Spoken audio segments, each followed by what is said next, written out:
What's going on, everybody? It's yours truly, Coach Mike Dub here with another edition of the Lockdown Defense Sports Studio. And I'm glad that you all are tuning in. The off season is in full swing. Hope everybody is staying warm. Hope everybody is catching up on all the TV shows that you needed to catch up on now that we have no live football. Hope everybody's locked into basketball, the Winter Olympics, whatever it may be, college basketball, NBA, hockey season, whatever it is. You have nothing but time on your hands now, so hopefully you're able to catch up on everything. But of course, if you're tuned in, that means that you know that the work doesn't stop on our end. We're still here to provide you with all the updated news, all the updated things that's happening across the league. Of course, football never stops, so we move right along from the end of the season. And that's right, it's time to start preparing for the NFL draft, which means none other than the NFL Combine, which is kicking off this week. So I have the privilege of breaking down some of the DBs, corners, and safeties that you should be on the lookout for this week at the Combine. Now, all throughout the week, we'll be breaking down different positions. So make sure that you tune in, drop some comments, share, like, do what you need to do, share who you think may be some players to stay on the lookout for. But today we're going to talk about the DBs, right? The DBs are arguably some of the people who probably have the most to gain from the combine because of the drills that they do, obviously because of the 40, which is the big event that most people pay attention to, but a lot of different reasons. So we're going to break down some of the people to be on the lookout for. But one thing I will say is in doing this breakdown, there's some names that you won't hear. The reason why is because I don't think that the combine will necessarily help them because their stock is already too high. So, for example, Caleb Downs, who is probably the consensus number one defensive back in this draft, arguably one of the best players in the draft all around. We're not going to talk about him today because there's nothing that we need to see in the combine that will rise his stock, to be honest with you. There's nothing that we really need to see from him at the combine at all, in my opinion. If I was him, I probably wouldn't even work out. Maybe do something at his pro day or something like that. But I really probably would go, maybe do a few interviews. But other than that, there's no need in him working out. Same thing with Mansour Delane. That's another one that's probably one of the top corners that you've heard of. We're not going to talk about him.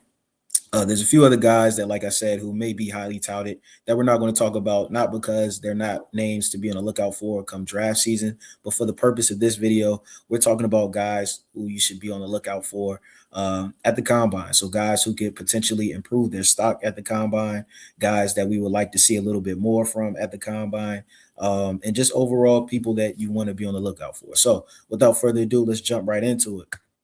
So these are the names that we're going to be looking at, and I'm going to break down each person and why I want to pay attention to them this week at the combine and the specific things that we're looking to see. So we have Treydan Stukes from Arizona, Chris Johnson from San Diego State, Keontae Scott from Miami, and Jermont McCoy from Tennessee. Some of these names you've probably heard of, maybe some have slipped under the radar, but all of them have gotten invites to the combine. All of them are on most teams' radars as, if not first, maybe second round picks, maybe even some as far as a third round or further down. You never know. But that's why we're going to talk about them today because they could potentially rise their stock. And if you haven't heard of them, then maybe they could, put together a performance that could definitely put them on your radar. So let's jump right into it. Treydan Stokes from Arizona. He's a taller corner. Most of the corners in DBs in this year's draft, unlike last year's, they're not really a lot of the big frame guys, the 6'3", 6'2" guys. He's one of the taller ones, maybe the tallest, that I saw coming into this combine. 6'2", 200 pounds, things that he thrives in. He's a versatile DB. We saw him playing corner, even on some people's sheets. He's been listed as a safety. So it's going to be good to see where he works out with this week. Some of the things that we're looking for is his footwork coming in and out of breaks. So we're going to be paying attention to him in the drills. We're going to be paying attention to his fluidity. That's, like I said, the DBs are probably the position that could gain the most from the combine, and the position that the combine probably is the most relevant for. Of course, everybody's going to be looking for the 40 times and all those things like that. It's very important for DBs when you talk about makeup speed. Once again, this is a guy that is kind of a tweener. play corner and a little bit of safety. So it's going to be interesting to see which position he works out at. And it may be determined based on how he does in his on field drills, as well as his top end speed with his 40. But obviously, anytime you see a 6'2", 6'3" guy at corner, he's going to stand out to you. For me, particularly, I like those taller guys on the outside. So he's going to be one that I'm going to be paying attention to see how he does this year and to see how he does at the combine. Highly touted throughout the year, great athleticism. So we're going to see if that translates to the on-field drills. Next up, we're going to look at Chris Johnson. He's a smaller school guy, traditional size, 6', 195. So traditional corner. He's actually the highest rated corner in Group of 5 football.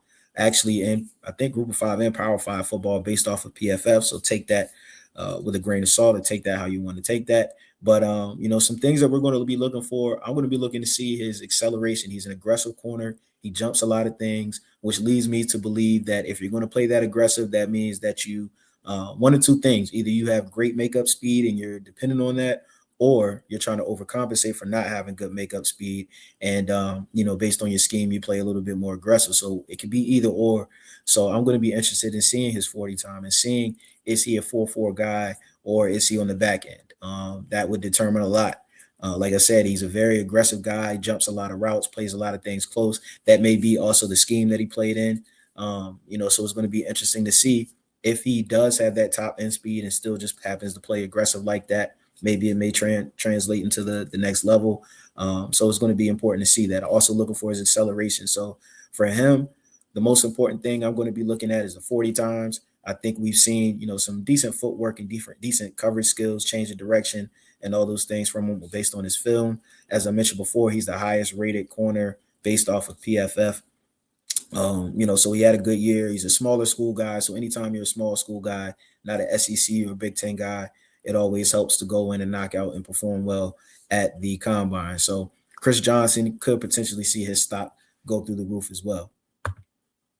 All right, next up, we have a guy that was an interesting watch on film if you watched the Hurricanes this year, because he played a lot in the box. So Keontae Scott, who was a safety, 6', 192, so about average size once again. There's not a lot of coverage film. He didn't play a lot of coverage this year in Miami, not necessarily because he can't. We're not really sure. So that's why we're going to be looking to see in the combine, but because that's what was asked of him. What was asked from him from the Miami defense was for him to play in the box, to do a lot of blitzing, to help out with the run game, kind of like that jack role or big nickel, depending on how you want to call it. But that was what was asked for him. So perhaps he may be put in a similar situation in the league, but the combine is going to be able to kind of help us evaluate to see, is he going to be pigeonholed to that? Is he going to have to play that position or that role with the team, or will he be able to be interchangeable? Will he be able to be an over-the-top guy, kind of a traditional free-range safety, or does he have to be in the box and kind of help out with the run game and blitzing and things like that, which is not necessarily a bad thing. We've seen that with a lot of teams, and as I mentioned before, especially as the way that the league is transitioning to more of a 4-2-5 system, and a lot of that jack role or whatever you want to call it, that fifth DB that kind of plays a hybrid linebacker role. It might not be a bad thing if that is his bread and butter, but we are looking to see how he does in his drills. How is his hip fluidity? How is his change of direction? If he had to cover somebody, would he be able to? So, not sure what drills he'll be participating in, or if he'll be participating in all the drills. And that's the case with all these guys. We're not sure if they'll be doing everything at the combine, or if they'll be waiting until their pro day, whatever the case is. But if I'm a coach or if I'm an evaluator, these are the things that I'm going to be looking from these particular guys, because some of the other things that I've already seen on film. So I may have already seen the ability to come downhill on film. I've already seen footwork on film, already seen ball skills on film. So the things that I'm looking for in the combine are just kind of to tighten up on what I already may know or may already suspect. So for Keontae Scott, it's going to be based on his coverage ability, wanting to see how good his hips are. Can he move around in space? Or would he be pigeonholed to just being that run defender, box safety? And last but not least, probably the guy that I'm going to be looking for the most this this combine and also perhaps at his pro day is Jamar McCoy. Now, Jamar McCoy is an interesting case. I believe he's only 20 years old, left after his third year, but he missed his third year, so only really played 2 years because of an ACL injury. So anytime you're coming off an ACL injury, obviously you're going to want to see if his athleticism was affected or if he's still going to be able to be that athletic type. When you watch him on film, looked like he was perfectly fine with his footwork, with his hips and transitioning and coverage. The things that he struggled in really was really defending the run, which obviously you're not going to be able to gauge from the combine. So the things that I'll be looking from him is his footwork. Is he able to come in and out of his breaks? Is he able to come downhill, clean and not use wasted motions? Is he going to be able to be precise with his footwork? And that will help me kind of evaluate if this guy is ready to take that next stage. Once again, he's intriguing because before the injury, he probably was looked at as one of, if not the best corners or corner prospects coming into, the year. The ACL is going to be interesting to see how he bounced back from that. So I just want to see how comfortable he is. Hopefully he does run the 40. We'll be able to gauge his top end speed. As I mentioned before, that's something that I would like to see from all the corners. Not so much the safeties, but sure, why not? But definitely all the corners would love to see their 40 times.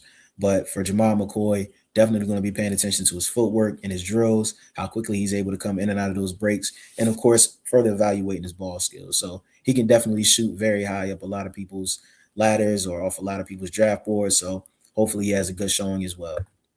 So these are the guys that we have our names on, or that we have a lookout for. Depending on what your team needs, definitely evaluate everybody. You never know who may be available. You never know who you may be able to trade up for, and you never know who may surprise you. So, of course, every year there's always a workout warrior. I don't think this year will be any different. We'll see who it ends up being. But I'm looking forward to a great combine. I wish we were able to see the interviews and able to see the guys' personalities, but we'll settle for just the on-field workouts, 40 times, benches, all those things like that. And for the DBs, it's the most important. So I'm going to be looking out for it. Make sure that you do the same. Drop a like, comment, share, do whatever you need to do, but make sure that you pay attention to the combine because it's the next big thing on the NFL offseason calendar. And we look forward to seeing you with some more great NFL offseason news. So without further ado, it's yours truly, Coach Mike Dub. I'll see you when I see you.